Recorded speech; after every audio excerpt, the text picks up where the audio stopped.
Seeing my opening, I charged, jumping on a small stone block and using it to propel myself high enough to get a clean shot at the back of the thing's neck. My sword bit into its flesh and made it all the way through, coming cleanly out on the other side. The clicking stopped. The brute's head fell and hit the ground with a wet thud, and then its body followed, collapsing after its own head. Ivy shone her flashlight on its corpse, and we watched it disappear into inky, black smoke almost indistinguishable from the darkness of the tunnel around us. I turned my eyes ahead, in the direction Tank and Levi had gone, then pressed my finger against the comms unit in my ear.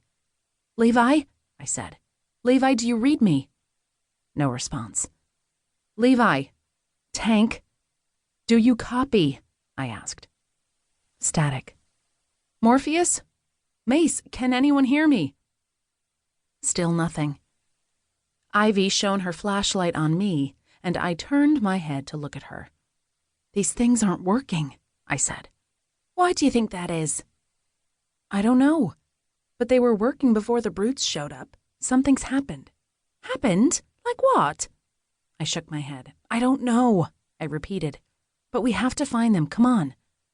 I started running, moving past the now entirely dissipated brute and flying as fast as I could down the tunnel, desperately trying to listen out for any sign of a struggle. I tried the comms again as I went, but nothing was coming through. There was only the hiss of static and the sounds of my boots pounding the ground as I went, until I heard something. "Levi!" I yelled, my voice carrying down the tunnel. "Levi!" "Did you hear something?" Ivy asked.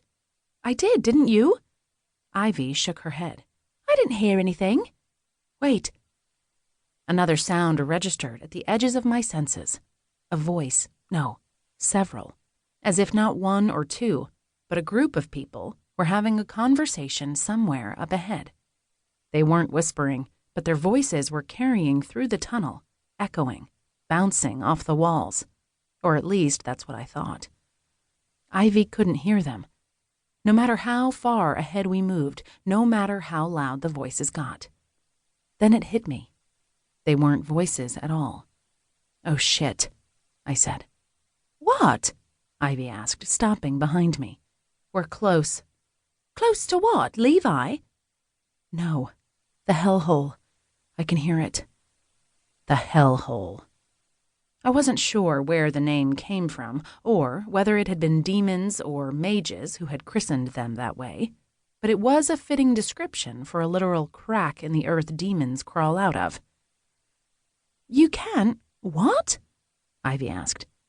"I can hear it. I can hear the voices on the other side of it. We're close, Ivy." Fuck, where is it?" I scanned the immediate surroundings, focusing my psychic senses on trying to get a read of the source of the voices.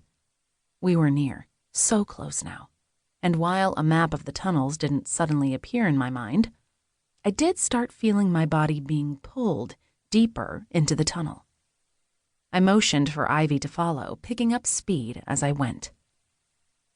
"What about Levi and Tank?" Ivy asked. "Over here!" Tank's voice exploded like a gunshot, and I started running when I heard it, moving as fast as my body could manage, negotiating the tight squeeze between tracks. Ivy's flashlight caught the big man's frame barely 50 feet ahead of us. Levi was with him, and I breathed a sigh of relief. Both men looked a little winded, and Levi had a scratch on the side of his face that was bleeding a little, but they were both alive, at least. "Jesus fuck, thank the gods you're okay," I said. "What happened to the brute?" "Beat the shit out of it," Tank said.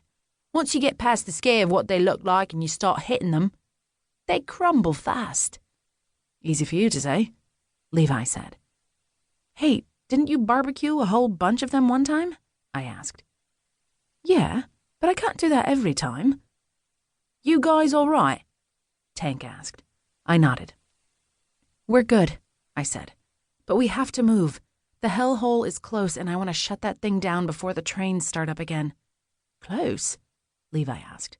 "How close?"